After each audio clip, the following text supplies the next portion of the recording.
Where you find it out. This is big boy baseball in college baseball. It's the big leagues of college baseball. And I say that, Mikey, because the worst team in the SEC is like the worst team in the big leagues. They're still going to win a third of their games. The worst team in the SEC is going to win 10 out of 30. Yeah. The worst team in the big league is going to win 60 out of 160, they got to beat right? somebody. Yeah. Exactly. And they're filled with, the worst team in the big leagues is filled with major league caliber players, and the worst team in the SEC is filled with SEC caliber players. I remember when we won it all in 2009, the only series we lost that whole year was to Tennessee. They were the last place team in the SEC, but they had 3 future big leaguers on that team. Right. So what you're starting in SEC play is 30 games that are as intense as college baseball can be. You're going to face outstanding pitching. You're going to face great hitters if you're a pitcher. You're not going to outcoach the other coach.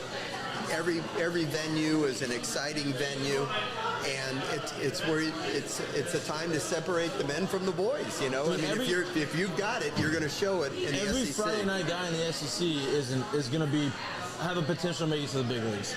So every Friday night, you're going to go and you're going to face against a major league caliber arm.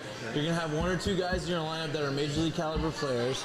And no matter how good or bad that you think or perceive the team is, or how the analysts or the experts say, oh, this team is not that good, LSU should beat them, or whatever, Vanderbilt should beat them, whoever it is, right. There's always that chance, and I think that's what makes baseball so special. Does your message to the team change going into the SEC play? Like, I know how you talk to us, and I know how those conversations went, but I don't think, obviously, people listening and watching, they don't know. Like, does that message change the way you talk to your players? Well, you know how I was. Every day at practice and every non-conference game, we tried to treat it the same. I put pressure on you guys in practice. I put pressure on you in the non-conference games, all for the purpose of preparing you for SEC competition and postseason competition.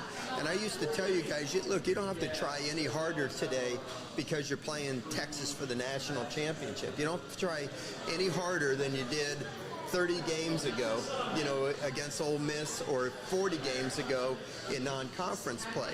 I put pressure on you just to prepare you for SEC play and for postseason play. Now, I don't know how every coach does it, Mikey, right. But if you try to distinguish between the games, now guys do things unnatural and they put extra pressure on themselves. You can't play the game of baseball tight. You got to play it loose and confident and go out there and let it rip. That's what I've always believed, and I hope that was the way that people perceived our teams to be through the years, that the bigger the game, the better we played because we were more confident, more loose than everybody else. Now, so what used to be known as, I guess, SEC bias, I think my personal opinion is, I think only through the years it's turned from an SEC bias to, you're seeing preseason, throughout the season, 5+ SEC teams in the top 10 or better. Yeah. Do you think the competition, even though it's always been strong, we've known that, do you think the competition in the league has gotten even better as the years have gone? It's always been awesome. Right. Every year that I was there for 15 years, the SEC was the best conference in college baseball.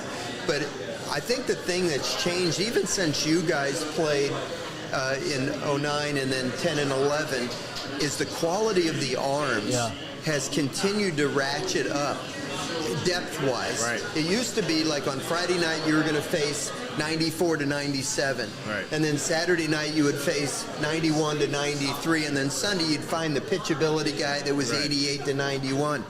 Now, on Saturday and Sunday, you're facing another guy that's throwing 95 to 97 miles an hour. The depth of the quality of pitching on the better teams in the SEC is really outstanding now. As far as position player-wise, I don't think the players are any better now than they were. Like when our team in 2009, I had people tell me that our starting 9 in 2009 was the best crop of position players that they had seen in 20 years in college baseball. it's hard for me to say that they're better now. Right. In fact, in some ways, I don't think they're quite as good. You know, we had a blend of speed with power, with guys that could handle the bat. LeMahieu could hit the ball the other way, you know, at any moment. Mikie could hit the ball out of the park. Blake Dean could hit the ball out of the park. You stole 40 or 50 bases every year. We could hit and run. You know, the diversity of our team, you know, just the ability to do so many different things, I think is what made us so tough. Right. So we could win a 2-1 game if we had to ride Renato or Coleman or our bullpen, or we could win an 11-10 game because we offensively could create that. If we fell behind, we had power to get back in the game. If we had a lead, we could do things on the bases to bury the other team. So I don't know if the position players today across the border is good, but the arms are better.